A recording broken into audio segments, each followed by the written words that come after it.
Oi, Oi? como vocês estão, gente? Eu tava com essa ideia, assim, de fazer um canal no YouTube. Mano, vocês estão tão longe. Eu não tô gostando que tá longe assim. Será que se eu trazer pra cá fica melhor? Aí eu me sinto falando com alguém, eu me sinto meio louca. Eu decidi que eu quero criar um canal no YouTube, porque é uma coisa que a Adriele, adolescente, amaria. A Adriele, criança, amaria também ter um canal no YouTube. Eu falei, véi, por que não? E aí eu decidi que, tipo assim, eu não vou ver fórmula, eu não vou ver nada. Tipo, eu não vou ficar seguindo dica de guru de marketing ou qualquer coisa assim pro YouTube, porque da mesma forma que eu não faço isso na minha newsletter, porque não é o foco. Porque eu quero fazer, porque eu quero fazer. Eu não quero fazer por número, sabe? E a minha news pra mim é muito isso. Pra quem não sabe, tá aqui chegando novo, eu escrevo uma newsletter, chama Pra Além da Superfície. Eu faço quando eu tenho vontade de escrever, quando eu escrevo algo que eu sinto que eu preciso falar, que eu preciso colocar no mundo. E não quero ficar seguindo lógica de Instagram, TikTok, postar 10 conteúdos por dia numa lógica maluca, assim. Não quero fazer isso. Então, resolvi fazer o YouTube. E aí, nesse primeiro vídeo de hoje, eu vou fazer o quê? Eu vou responder perguntas que vocês mandaram no Instagram. Eu abri uma caixinha no Instagram perguntando o que vocês queriam que eu falasse. E é isso que eu vou responder. Não preparei roteiro, eu não preparei nada. Eu vou do jeito mais natural, mais espontâneo que der. Porque é assim que isso vai ter que funcionar. Porque se eu ficar pensando demais, eu acho 45 razões que eu não deveria fazer um canal no YouTube. Mas eu não quero pensar muito, não. Então a gente vai do jeito que vai rolar, tá? Talvez isso seja um quadro de aleatoriedades, porque eu recebi 4 perguntas. Não vou mentir o número, tá? E as 4 não tem absolutamente nada a ver uma com a outra. Então, é isso. Achei lindo. Como ser nômade digital e não deixar a viagem ser estragada pelo estresse do trabalho. Eu acho que quando a gente fala de ser nômade, a maior parte do tempo é como se você não estivesse viajando. A maior parte do tempo é você tá trabalhando, você tá vivendo uma vida normal em outro lugar. E aí eu acho que quando você muda essa mentalidade do turista, preciso fazer coisas legais todos os dias, preciso viver ao máximo, preciso conhecer, preciso...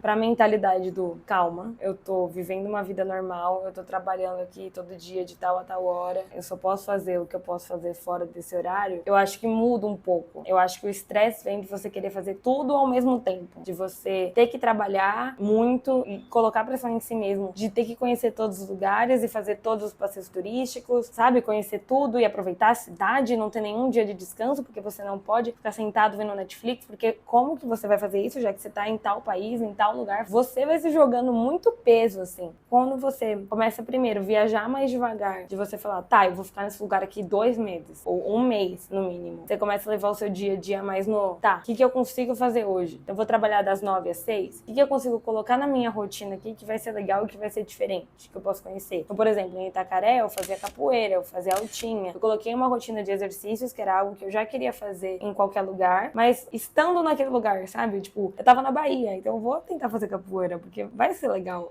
é uma coisa daqui. Então eu acho que é você entendendo como que você consegue se adaptar e aceitar a situação como ela é. Tipo, tem dia que você vai ter mais trabalho e mais exigência de trabalho e você não vai conseguir fazer nada na cidade. Tem dia que vai ser mais suave, que você vai conseguir fazer outras coisas. Fim de semana, por exemplo, você já pode pensar em dar uns rolês mais longe, ficar sem sinal, tipo, fazer os rolês turísticos mesmo, sabe? Então eu acho que você entender que você não é turista. Tipo, você tá vivendo, viajando, mas você não é turista. Não dá pra você seguir na lógica de turista por vários motivos. Porque você não tem o dinheiro pra viver como turista tanto tempo, porque você não tem o tempo pra viver como turista, porque não dá pra você viver num lugar novo como turista. Tirando o turismo, ele acaba sendo muito exploratório, né, muitas vezes. Então não dá pra você viver daquele jeito, tirando tudo que pode daquele lugar sem retribuir nada. Quando você começa a ficar mais tempo, você tem que retribuir, você vai conhecer mais a galera que tá lá. É um outro estilo de viagem, sabe? Então eu acho que é isso, é você entender que você não é turista, que o seu trabalho é uma prioridade e também saber colocar limites no seu trabalho quando necessário, colocar limites pra você mesmo de, tá, aqui eu vou ser flexível, vou, sei lá, fazer esse rolezinho aqui num horário que eu deveria estar trabalhando, dependendo do trabalho. Não é um horário fixo, por exemplo. Não contava com essa aqui, tá? Então você pode organizar sua agenda e dar um rolê às 10 da manhã, tá suave. Só que aí em outro dia você vai ter que compensar esse horário. Então é você saber trabalhar com a sua flexibilidade, com a sua organização e com a disciplina de fazer coisas que você não quer fazer e de deixar de fazer coisas que você quer muito. Tô até com a boca doendo. Melhor viagem de todas. qual foi. Eu acho que se eu for olhar no contexto geral, a melhor viagem de todas foi quando eu fui morar na Holanda. Porque foi uma grande viagem, né? Tipo, fazer um intercâmbio foi uma grande viagem. Passei 8 meses morando na Holanda e aí dentro dessa grande viagem eu fiz várias pequenas viagens. Acho que uma das melhores foi pra Roma. Era meu grande sonho, assim, grande sonho da minha vida. Ir pra Roma e ver a Fontana di Trevi. Eu tava nem aí pro Coliseu. Eu queria ver a Fontana di Trevi. Não, é inexplicável. E aí eu vi e eu chorei muito, assim. Gente, eu tô muito feliz. Sério. Eu não acredito que eu tô aqui. Foi no meu aniversário, 15 de maio de 2022. Então, eu chegar lá e ver a Fontana di Trevi na minha frente, jogar minha moedinha, sabe? Tipo, no meu aniversário, foi um negócio... Foi muito absurdo. E foi com uma grana que eu juntei, né? Então, eu comecei a estagiar ali no primeiro semestre da faculdade. Comecei a juntar grana pra ir pro intercâmbio. E aí, consegui ir pro intercâmbio nos semestres finais. Foi meio que, tipo, eu cheguei aqui com o meu dinheiro. Eu cheguei aqui, sabe? Tipo, eu tive esse objetivo muito claro na minha cabeça. Então, acho que por todo o contexto, assim, essa viagem, ela foi muito, muito marcante. Porque eu falei, eu não vou esperar ninguém querer ir comigo. Se eu for esperar, não vou. E eu quero passar meu aniversário na Itália. E fui. Foi lindo, assim. E aí, dentro dessa viagem, eu fiz Florença, eu fiz Roma. E aí, quando eu tava em Florença, descobri Cinque Terre, que é a cidade que inspirou Luca, né? Então, eu descobri que existia Cinque Terre e eu descobri que, tipo, eu podia pegar um trem de 3 horas pra ir e 3 horas pra voltar. Porque eu não ia ficar nessa cidade, não, porque era muito cara. Mas eu descobri isso. E aí, eu lembro de, tipo assim, estar num mercado lá, num mercadão, como se fosse o Mercadão Municipal de São Paulo. E eu tá com meu caderninho escrevendo, tipo, olha, eu posso pegar esse trem, fazer isso daqui, tem essa cidade. E no dia seguinte, eu acordei e falei, eu vou. E aí eu fui, assim, foi muito legal também, porque é um destino de praia, né? Então foi uma viagem que rolou muita coisa, foi muito artístico, foi muito histórico, foi praia que eu amo, então, tipo, juntou todas as coisas que eu mais amo no mundo, assim, em uma viagem só. Então foi muito legal, essa foi, com certeza, uma das melhores viagens. Gente, o pássaro cagou em mim! Ai, eu vou ser atropelada. Aquele pássaro cagou em mim. Ai, não! E eu guardo ela num lugar muito especial, assim, no meu coração. Você pensa em casar e ter filhos? Ai, gente, talvez sim. Eu tenho 24 anos, né, gente? Pra quem tá vendo aqui agora, tenho 24 anos. Acho que sim. Há um tempo atrás eu olhava e eu falava, tipo, não quero ser mãe de jeito nenhum. Aí, de uns tempos pra cá, eu comecei a pensar, putz, deve ser bem da hora você criar uma pessoa. Claro que deve ser mega trabalhoso, né? Não é isso. Mas deve ser muito legal você conseguir formar uma pessoa, tipo, você contar a sua visão de mundo pra essa pessoa e ela crescer meio que criando a visão dela, e deve ser muito legal você poder acompanhar alguém criando uma visão, tipo, é quase que entrar no cérebrozinho da pessoa, sabe? E ver como que ela tá se formando, acompanhar um processo de uma outra pessoa, assim, deve ser um bagulho muito legal. Sei lá. Eu sou muito do que tiver que acontecer, vai acontecer. Tem gente ainda pra conhecer nesse mundo, tem coisa pra fazer ainda. Então eu vivo aberta aí ao mundo, ao universo, e eu não vou ficar noiando que eu quero casar e ter filhos, porque eu tenho 24 anos, tem muita coisa pra acontecer nessa vida, e se for pra ter, eu vou ter, se não for, não vou ter. Sei lá. Não é uma coisa que eu quero ficar me preocupando. Gostaria de ter uma família. Na verdade, o meu sonho é ser tia, tá? Eu tenho 2 irmãos e eu queria muito que eles fossem pais. Eu queria que eles fossem pais antes de mim, na verdade, que aí eu posso ver através deles, se eu quero ou não.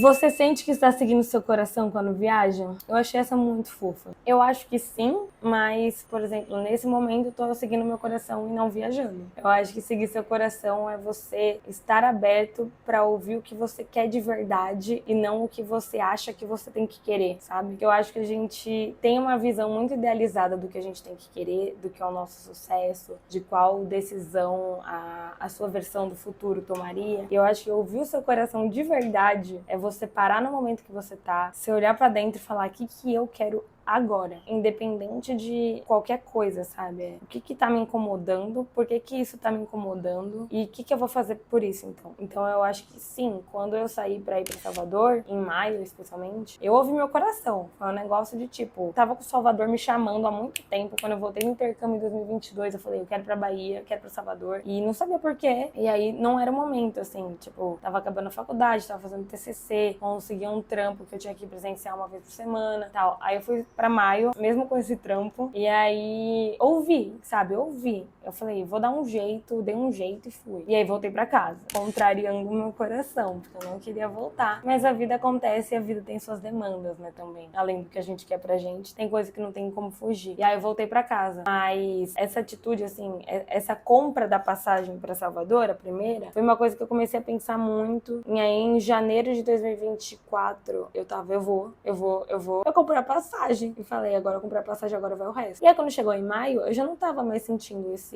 chamado tão forte. Em maio, eu não senti que eu tava seguindo o meu coração. Mas eu tava seguindo algo que a Adriele do passado queria muito. É como se fosse assim, o meu coração me falou lá atrás que ele queria ir. E aí eu ouvi isso, mas a Adriele de maio de 2024, que tava indo pra Salvador, tava com medo, falando muito mais alto que o coração, sabe? E aí eu falei, não, isso daqui é medo, vamos. E eu escrevi uma news sobre isso, inclusive, se você quiser ler, eu vou deixar ela aqui. É uma das minhas favoritas. Agora, voltando pra casa, dando o recorte, pra quem não tá no Instagram, né, especialmente, fui pra Salvador em maio, aí eu voltei pra São Paulo, fui pra Salvador de novo em agosto, aí como nômade, sem passagem de volta. Aí eu fui pra Salvador, Itacaré, Boipeba, voltei pra Itacaré, que o meu coração tava pedindo pra voltar pra Itacaré. Aí depois eu fui pra Ilhéus, Serra Grande, Aracaju, Maceió, Maragogi, Maceió e voltei pra casa. E esse final foi muito louco, foi muito rápido. E aí, em dezembro, agora que eu tava em Maceió, o ouvir meu coração foi voltar pra casa. O ouvir meu coração foi falar, tipo, tá, adianta eu continuar viajando por viajar? Porque eu tava muito cansada. Tava indo de uma semana em cada lugar, assim. Fiquei um mês, uma semana em cada lugar. E eu tava, tipo, já vendo que eu não tava afim de buscar rolê novo. Eu não tava explorando os lugares. Eu queria ficar suave. Eu queria os meus amigos. Eu queria quem eu conhecia. Eu não tava afim de fazer amizade. Eu não tava indo atrás disso. E aí eu tava nessa energia, assim. E aí eu simplesmente percebi que a melhor coisa que eu podia fazer pra mim era voltar pra casa. Que em casa eu ia descansar, em casa eu ia ter esse alívio, assim. Eu ia poder, inclusive, economizar dinheiro. Não adianta ficar sustentando um negócio, tipo, pra quê? Pra ganhar o prêmio de pessoa que viajou mais por mais tempo. Pessoa que nunca voltou pra casa. Pessoa que tá na estrada desde, sabe? Pra quê? E aí eu decidi que eu queria voltar também. Eu tinha comprado a passagem antes, eu tinha comprado pra voltar pro Natal, só que eu tinha comprado com reembolso. Então eu tava tipo, se eu não quiser voltar, eu não volto, sigo viajando. Mas aí me deu essa sensação de, não, eu quero ir pra casa, eu quero ver minha família, eu preciso disso agora. E dá até uma sensação estranha, de tipo assim, é pra casa que eu quero ir. Eu tô falando que eu quero viajar e ser nômade há tantos anos e agora eu quero ir pra casa. Sabe? De, não, se não é isso que eu quero, se não é a vida nômade que eu quero, o que eu quero, então? Mas é o que o meu coração pediu naquele momento, ó. Eu já tô planejando pra voltar a viajar de novo, porque no fim o que o seu coração tá te pedindo em cada momento? O que faz sentido no momento pra você? Nesse momento agora, tá fazendo muito sentido pra mim ficar em São Paulo, porque eu consigo focar em novos projetos, eu consigo descansar, eu consigo economizar, eu consigo estar com a minha família, matar a saudade. Então pra mim fazia muito sentido voltar pra cá. E isso foi ouvir meu coração, porque se fizesse sentido, mas eu não quisesse, aí é outra história. Mas fazia sentido e eu queria. Então eu voltei. Mas, sim, a maioria das viagens que eu faço é seguindo meu coração, é seguindo algo que eu quero muito, assim. Eu acho que tem coisas que a gente quer e a gente não precisa justificar por que a gente quer. Sei lá, a gente só quer. E não faz muito sentido às vezes também, mas a gente quer e vai lá e faz, assim. Eu acho que estou seguindo meu coração criando esse canal no YouTube, sabe? O vídeo tá com 18 minutos já aqui no bruto. E aí eu vou fazer o quê? Editar tudo isso. Eu tô me dando mais trabalho quando eu quero descansar. Isso faz sentido? Talvez não, mas meu coração quer isso. Então é isso que eu tô fazendo agora. E são essas as perguntas, gente. Vocês gostaram das aleatoriedades? Eu não sei se eu deveria estar respondendo mais perguntas, tipo, ter criado novas perguntas pra me introduzir aqui pra esse canal, mas não vou fazer isso não também. Realmente com a boca doendo aqui de falar. É isso. Ai, segue no canal. Eu sempre quis falar isso.